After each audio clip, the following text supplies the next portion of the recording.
তো hello guys, good morning সবাইকে। আবার আমি চলে এসেছি নতুন একটি ব্লগ নিয়ে। এখনই আমি ঘুম থেকে উঠলাম। কালকে একটুকু সকাল সকাল ঘুম থেকে উঠেছিলাম বলে আমি অনেক ক্যাদ মেরেছি, ঠিক আছে। আর আজকে জানো কটা বাজছে? এই যে দেখো, আজকে আমি চলে এসেছি একদম আমার ফিক্স টাইমে। বুঝছো, আমি ফিক্স টাইমে উঠে গেছি ঘুম থেকে।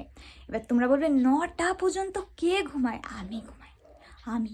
এবার তোমরা বলবে তোমার মা কিছু বলে না? বলে, আসলে আমার কান পর্যন্ত না আসে না কথা গেলা, আসলে নির্লজ্জ তো। তো যাই হোক, চলো, এই মাত্র আমি ঘুম থেকে উঠলাম, এখনো বিছানাতেই শুয়ে বসে আছি। এবার আমাকে ব্রাশ করতে যেতে হবে। ব্রাশ করার পর ঘরের কাজ আছে, ঘর ঝাড় দিয়া, মুছা, বিছানা গোছানো। এই 3টে কাজ করার পর মনে আমাকে পৃথিবীর সব কাজ করে নিয়েছি আমি, আসলে কুড়ে বেটি, সেই জন্যে। তো যাই হোক, চলো আগে কাজগুলা করি, মানে ব্রাশটা করে আসি, তারপর কাজগুলা করবো। তারপর চুল আঁচড়াতে হবে, কারণ কি চুলের অবস্থা দেখতে সেই চুলটা বাঁধা আছে, এই সব চুল বাদ বাকি চলে এসছে সামনের দিকে, তো চুলটুকু আঁচড়াতে হবে। তো চলো আগে যাই, ব্রাশটা করি, তারপর তোমাদের সাথে কথা বলছি, ঠিক আছে। তো গাইজ, আপাতত সব কাজ কমপ্লিট ঘরের।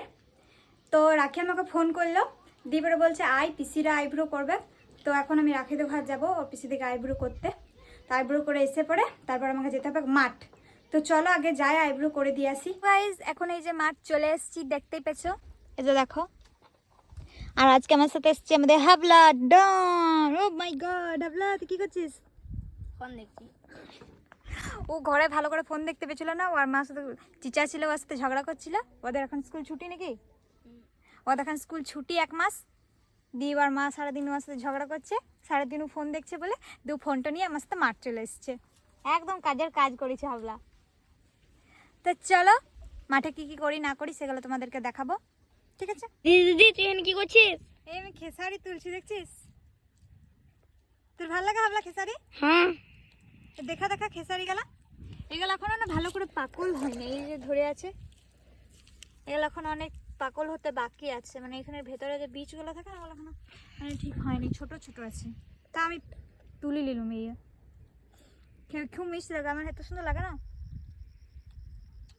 কিন্তু এই গাছগুলো না মানে একটিও খেসারি গেলে হয় না এখনো পর্যন্ত, কারণ কি দেখো এখানে গাছগুলো শুধু ফুল, এখনো কচি কচি গাছ, এখানে এখনো ধরে নাই ভালো করে। আর এই দিকে গাছগুলো ধরে আছে, চলো তোমাদেরকে দেখাচ্ছি। এই যে দেখো ধরে আছে, যেমন এই গাছটাতে কত ধরে আছে দেখো। খেসারি খেসারি কলাই আমার এত ভাল লাগে না, কি বলবো। অনেকে হয়তো বা খাই নাই, আর অনেকে খেনছে। ভালো দেখো আমি কতগুলো পেলাম একসাথে। আমাকে দে। যে হাবলা একটিও তুলতে লাগছে, লেলার পাড়া হাবলা। হাবলা একটিও খুঁজে পেয়েছে না, বলছে আমি এখন একটিও দেখতেই পেছি না। তো গাইস, মাঠ থেকে অনেকক্ষণ আগে ঘর চলে এসেছি। ঘর এসে ভাত টাত খেলুম, তারপর একটু শুনছি আর ঘুমাই গেছি। আর ঘুম থেকে উঠে দেখছি যে সন্ধ্যা হয়ে গেছে।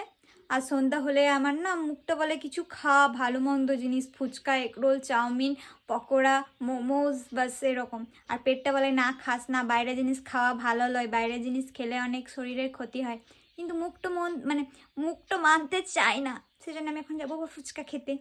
তো গাইস, এই যে ফুচকার চাটনি চলে আসছি, এই যে দেখো ফুচকার চাট, টাকা খাবো। আচ্ছা, কার কার আমার মতন বিকেল হলে মানে সন্ধ্যা সন্ধ্যা বেলা হলে ফাস্টফুড খেতে ইচ্ছে করে? ফুচকা, চাউমিন, এগরোল, পকোড়া, মোমো, কার কার খেতে ইচ্ছে করে কমেন্ট করে বলবে তো। আমি ভাবি আমার একাই, তোমরা যদি কমেন্ট করো তাহলে জানতে পারবো যে তোমাদেরও আমার মতন অবস্থায় কি। তো গাইস, অনেক তো রাত হয়ে গেল, এবার ঘুমোবার পালা। কারণ কি আর কিছুই কাজ নেই, ব্লগে তোমাদেরকে কি দেখাবো। তো যাই হোক, আজকের ব্লগটা আমি এখানেই শেষ করছি। তোমরা সবাই ভালো থেকো, সুস্থ থেকো, টাটা। দেখা হচ্ছে নতুন কোনো ব্লগের সাথে।